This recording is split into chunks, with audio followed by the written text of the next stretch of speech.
I'm Dr. Erica Bove, and welcome to the Love and Science podcast. I'm your host and also the founder of Love and Science, Thriving Through Infertility. I'm so excited you're here today. With over a decade of experience helping thousands of women just like you, I empower professional women to build their families with confidence and compassion. Let's dive in.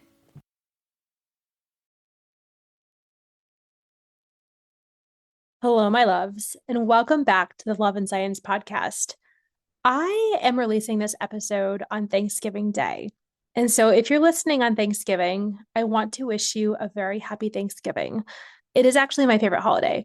But I know that sometimes there can be a lot of expectations on holidays. There can be a lot of strange feelings that creep up. And especially as it pertains to the fertility journey, there can just be a lot of sadness, actually. And so, what I wanted to do was sort of summarize the webinar I recently did on taking back our joy this holiday season, but also being mindful that if you're in the thick of the holidays now, what can you do to reground yourself if it's already been difficult?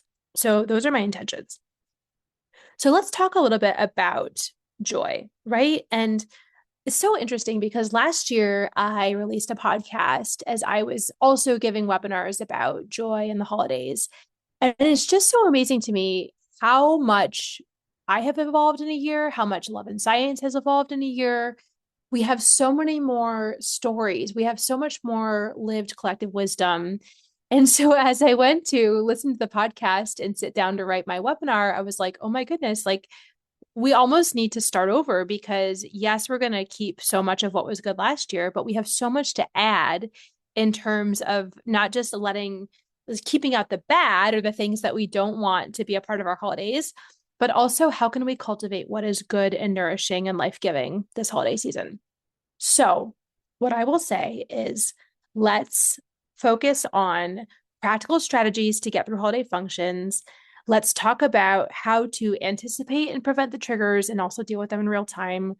Let's talk about stress reduction and boundaries, but let's also talk about how to cultivate joy, which I think is definitely a skill. It's just like surgery or intubating somebody or anything else. Like we could actually learn how to cultivate joy. And when we do, our lives will never be the same. So first of all, let's talk about what is joy. My dear friend, Dr. Chrissy Ott, defines joy as the convergence of meaning, alignment, and delight.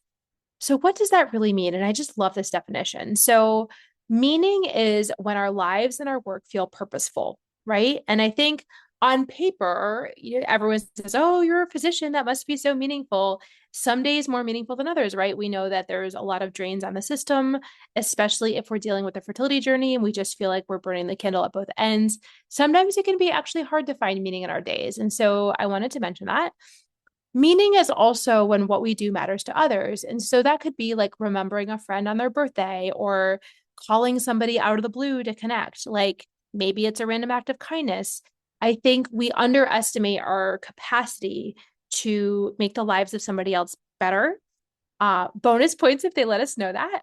But I think we are all searching for meaning in this life. And so I wanted to bring up that that is one of the three crucial elements of joy. The next is alignment. This is a word that keeps coming up in my life in so many different ways. So I know it's a theme for me.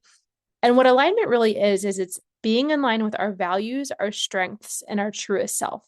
I'm going to read that again. Alignment is being in line with our values, our strengths, and our truest self. So if we are out of alignment, it's like kind of like when we're in yoga and we fall out of a pose. We know what that feels like, right? But we also know, and I want to think about you and your body, like listening to this podcast right now, what does it feel like to you when you're aligned with your values? For me, it feels like I have more energy. I have more gas in the tank. I know that I'm living authentically, and that feels really good to me. When I'm out of alignment, I tend to be exhausted. I tend to feel like I'm forcing things. It just doesn't feel good. It feels like I'm living somebody else's life, right? And so let's remember that alignment is part of joy. And the last part of joy, as defined by Dr. Chrissy Ott, is delight. And she defines that as the spark, the playfulness, the pleasure, the yes, I feel alive. And I think, I've been a student of delight over the last couple of years. There was a whole Glennon Doyle episode dedicated to it. And I think it is so nice when we're delighted, right? I also think that we can create opportunities for more delight. And we'll talk about that more. So, again, joy is the convergence of meaning, alignment, and delight. How is this relevant to the fertility journey, right? So, I think it's really important that we figure out what is giving us meaning at this moment in time and do more of those things, right? I also think it's important that we create conditions that support our alignment. So, with our bodies, with our values, with our life season, and our choices. Maybe it's that we scale back and that we go per diem for a bit. Maybe it's that we tune out family members who are not supportive of our journeys. Whatever it is, we need to look at what happens and the conditions when we feel most aligned and make choices that are basically values driven, and life gets a lot better. Also, encouraging delight. So, these micro moments of noticing, right? Getting into our bodies, having mindful self compassion, feeling our feelings in our bodies and letting them go instead of letting them stew and steal so much energy, and also creativity. So, how can we have a life that is rich with meaning, alignment, and delight while we're on the fertility journey? I think it's worthy of discussion and I think it's possible. So, on the webinar I did recently, I asked the listeners to do an exercise. So, to take 2 minutes and actually write down what brings you joy and what steals your joy. And if you're listening and you're driving, please do not do this. But if you are able to, just pause this podcast right now and just jot down. And I said, try to do at least 5 things in each category, right? So, what brings you joy and what steals your joy? And also, as another question to think about, what are you dreading the most this holiday season? All right. So, I think we would be remiss if we didn't talk about triggers as we're thinking about this whole process of getting together with family and holiday cards and all those other things. I have learned the most about triggers from one of my mentors, Dr. Kavitha Sun. And really, what a trigger is it's something that activates our nervous system and causes dysregulation, right? And so, the interesting thing about triggers is if we have a growth mindset, we can actually look at where we're triggered and understand where we need healing the most. And I'll say that again. When we look at what triggers us the most, we can actually look at those times and see where we need healing the most. For instance, if somebody says something to me that is not even in my field that I'm sensitive about, right? So if somebody says, like, Erica, you're really a terrible friend, like, I am not really going to listen to that. It's not going to hurt me unless it comes from someone who's like actually a dear friend who's giving me feedback that I hurt them or that I'm a bad friend. Like, obviously that would hurt. But in terms of a trigger, like if some random person just says to me, Erica, you're a bad friend, like, I'm not going to even take that seriously because I know that's not true. Right. But if somebody says something to me like, um, you know, Erica, like, I really love you dearly, but sometimes it's really hard to spend time with you because you keep yourself so busy, right? Like, if somebody said like that is something I'm working on in my life. So if somebody said something like that to me, that actually might activate me. That might hurt because there's a part of there's something in there that I'm sensitive about, right? The example that Dr. Kavitha Sun gives is like if somebody calls her a giraffe, she's just going to let that roll right off her back because she knows she's not a giraffe, right? But if somebody says something that, maybe she's self-conscious about or she has some self-doubt about or she's sensitive about, that's really where it's going to hurt. So, for instance, if somebody sort of asks the question, when are you guys going to have a little one soon? Are you going to have a little one soon? Something like that at a holiday function. If that's an area where you're hurting, that's likely to activate you and to hurt you. So I think, the whole thing about triggers, like 80% is prevention and trying to understand what our triggers are and why we have the triggers we do, right? And creating conditions that make it easier for us not to get triggered. So for instance, if we know that our pregnant cousin is going to come to some family gathering, maybe we figure out a way that we don't need to go to that gathering, or maybe we figure out a way that we understand when they're going to be there and we go to a different time. Like whatever it is, like we can actually have some agency in these times, when we might be triggered. Maybe it's a holiday card. We talk about this a lot, holiday season. Maybe there's lots of baby announcements or, people who are pregnant and pictures of their bumps, right? As they're sharing news about their family, and that can be very activating. So sometimes people just like delegate somebody else to do that job, which I think is very fair and can really prevent a lot of heartache. So, what are we really trying to do when we're talking about triggers? We're really trying to find a place of calm and grounding, right? We're trying to calm the nervous system after we get triggered.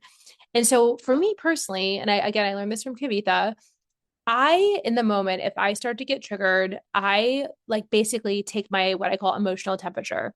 And if my emotional temperature is over a 5 out of 10, I know that nothing good is going to happen in that moment, right? There's no way that my frontal lobe is going to be able to process, to speak in a kind way.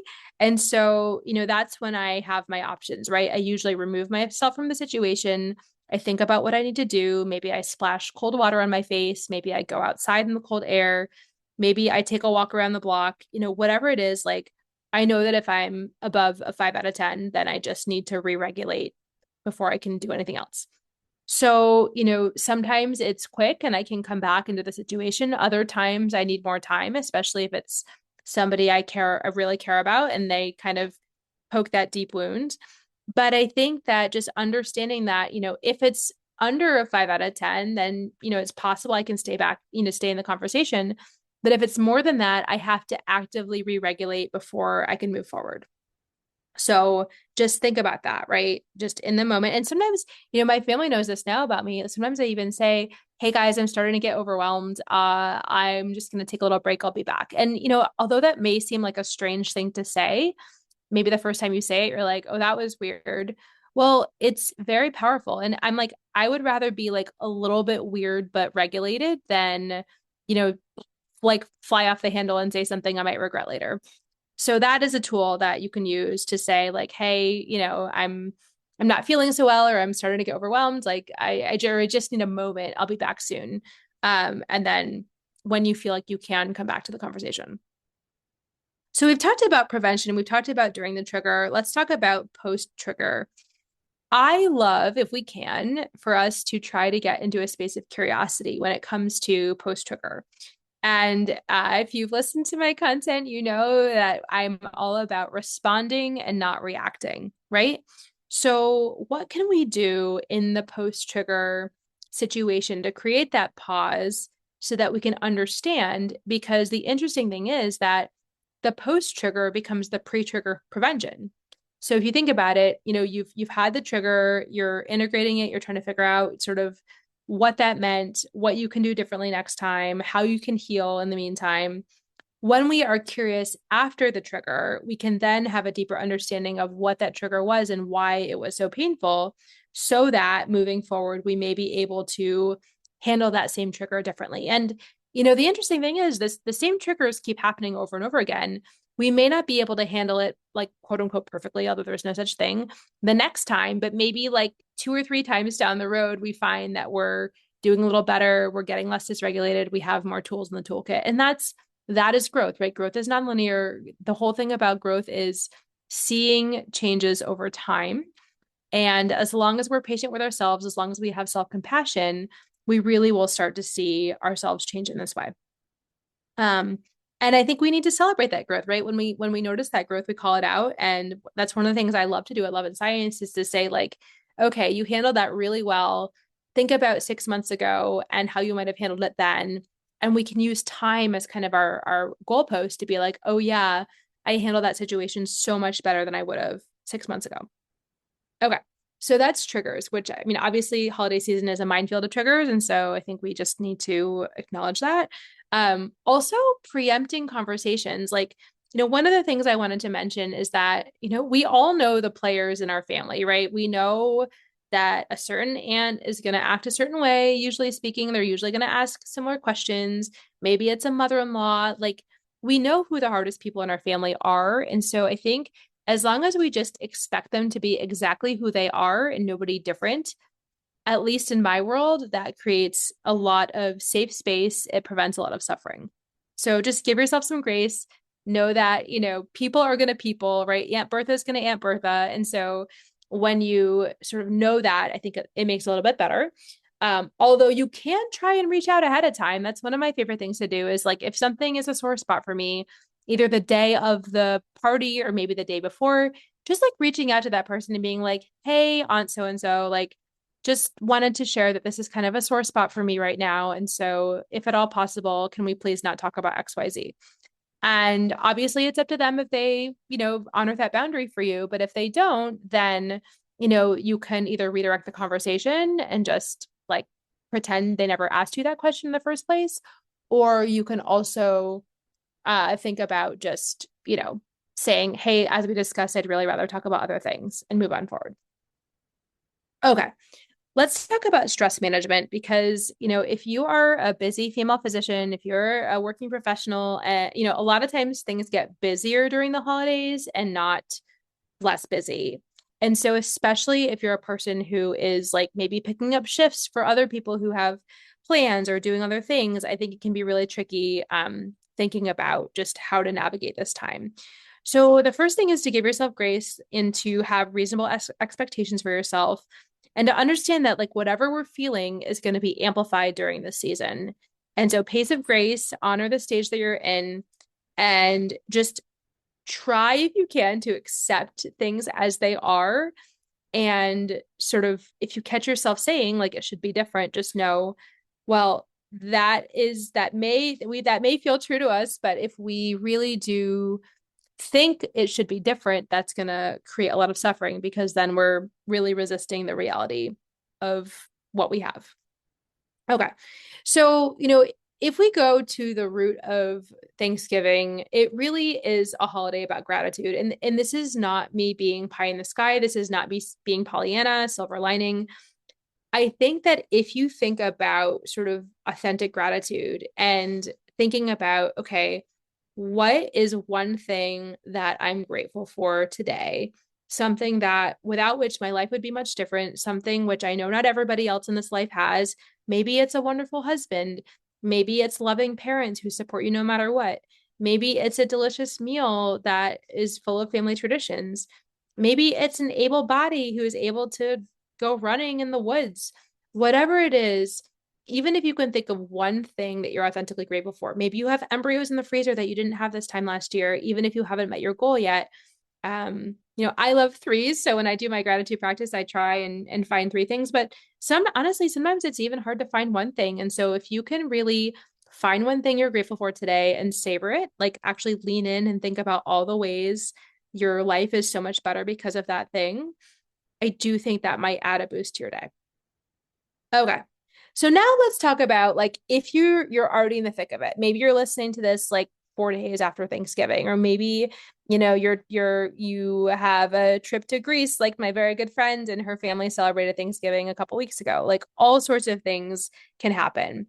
And so I wanted to offer 6 suggestions for how to let the season not take away all your joy. Okay. So the first is, and it can be a little tricky if you're already in it, but decide today that this holiday season will not steal all of your joy. And this is a decision. I have amazing coaches. Dr. Una, I'll give her a shout out. She is so big on making decisions ahead of time about how we're going to handle certain situations. And so by saying, like, I'm not going to let this season take all my joy, it's not saying there won't be moments that totally suck. There won't be moments that are really heartbreaking or triggering or scary or sad, but it's saying the overall tenor of my holiday season is not going to be ruled by these things. And so it's a decision. This holiday season will not steal all of my joy. If you can say that and repeat it over and over and over, I really do believe that you will be able to weather what comes a lot better. Okay, so that's the first thing, is that decision of your orientation during the season. The second thing is give yourself permission to take a break. We know that sometimes these holiday functions can last days on end. We know that sometimes we're in the middle of a long holiday party. And if you're an introvert like me, sometimes that can be kind of exhausting and a little overstimulating. So I want to give you full permission to take a break, whatever that means, whether it's going for a walk in the middle of a party, whether it's maybe ending the evening kind of early because you're tired and you need to rest. Maybe it's deciding that maybe you're not the one who's going to do all the cooking and that you delegate, or that, maybe you go on dish duty because for some people that's not as stressful. Like, whatever it is, like, you deserve a break when you feel you need a break. And so, even if it's like a micro moment of going into the bathroom and taking 2 minutes to breathe deeply and to re-regulate, like, give yourself permission to take breaks. You can schedule breaks ahead of time if you can preempt when you think you might need them, which I am always a fan of that, right? Sort of thinking forward.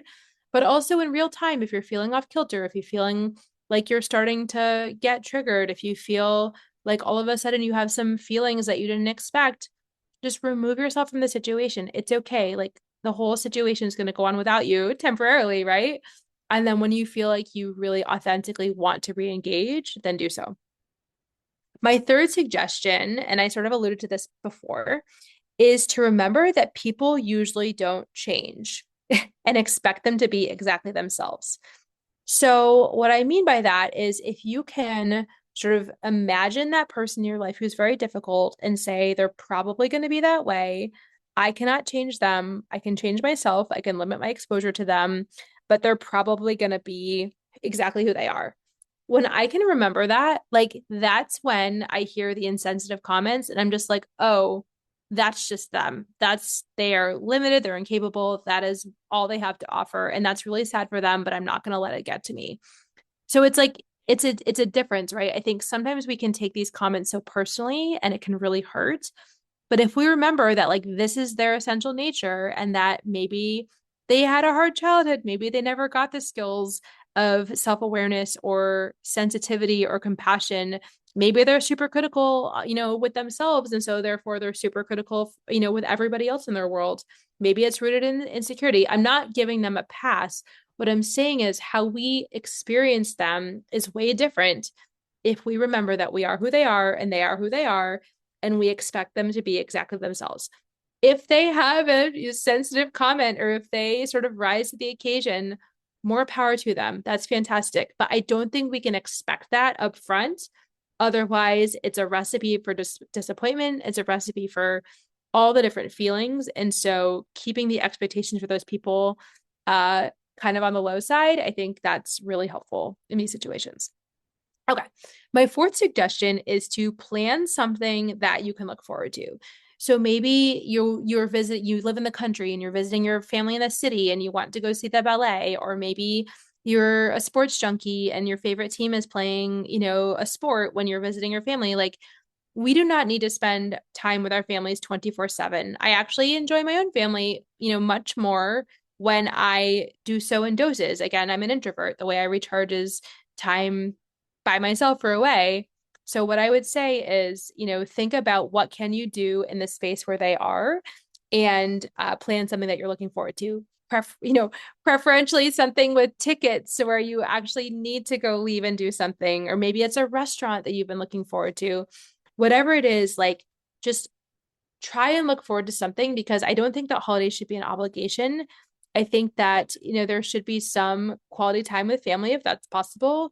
And I also think, like, especially if you're taking vacation time to be off, to travel, to be in a different place, all those things, like, take it back, own your time, and do something that brings you joy.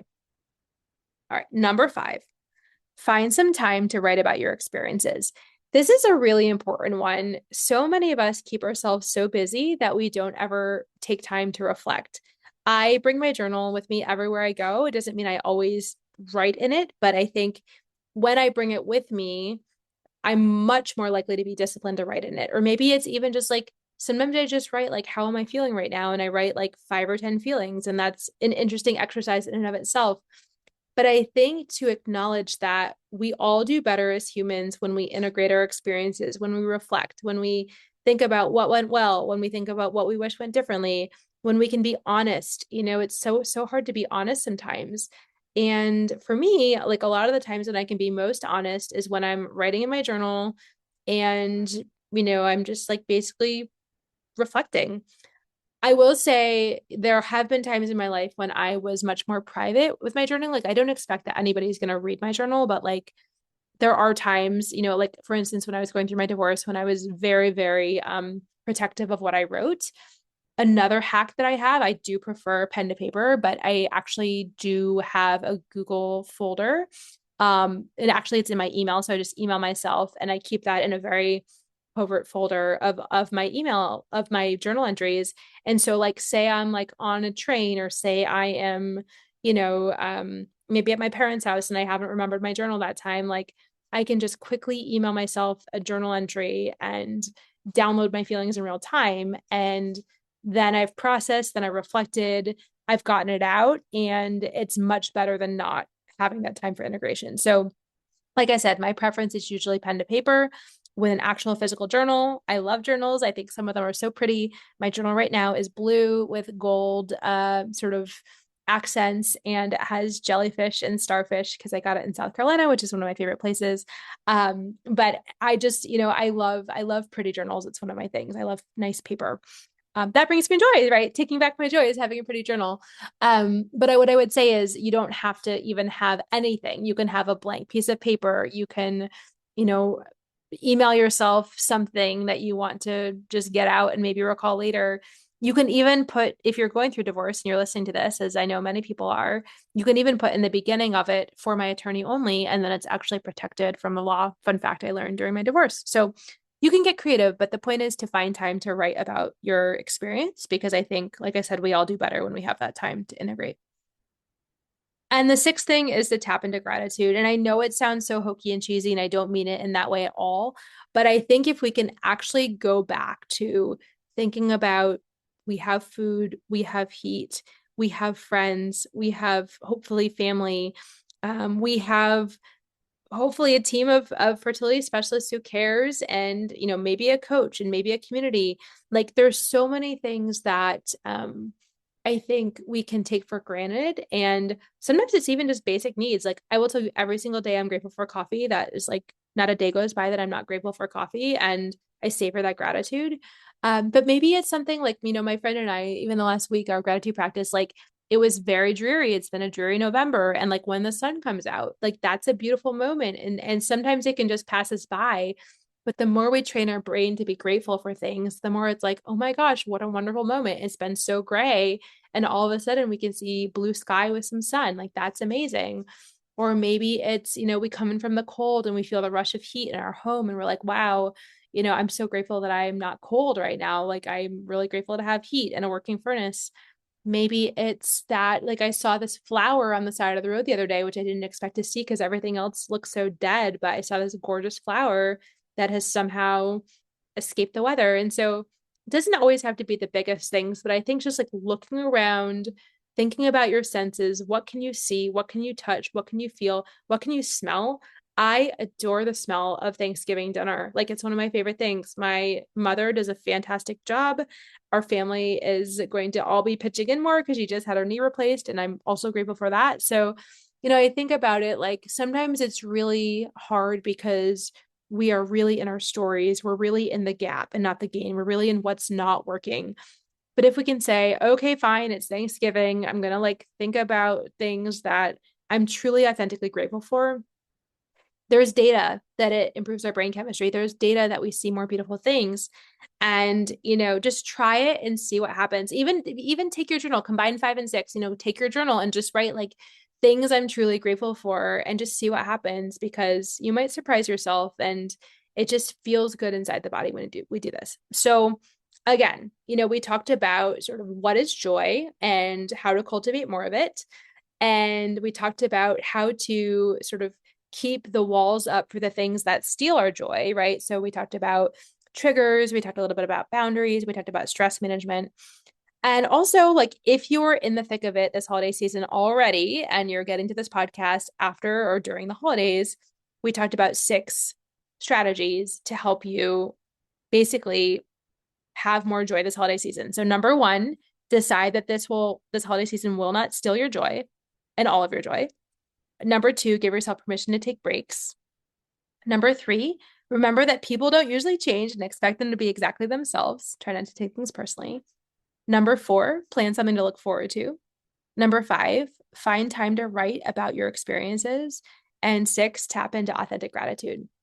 So, with that, you know how much I love you. I really do hope this Thanksgiving season has some moments of beauty, some moments of connection, many moments of joy.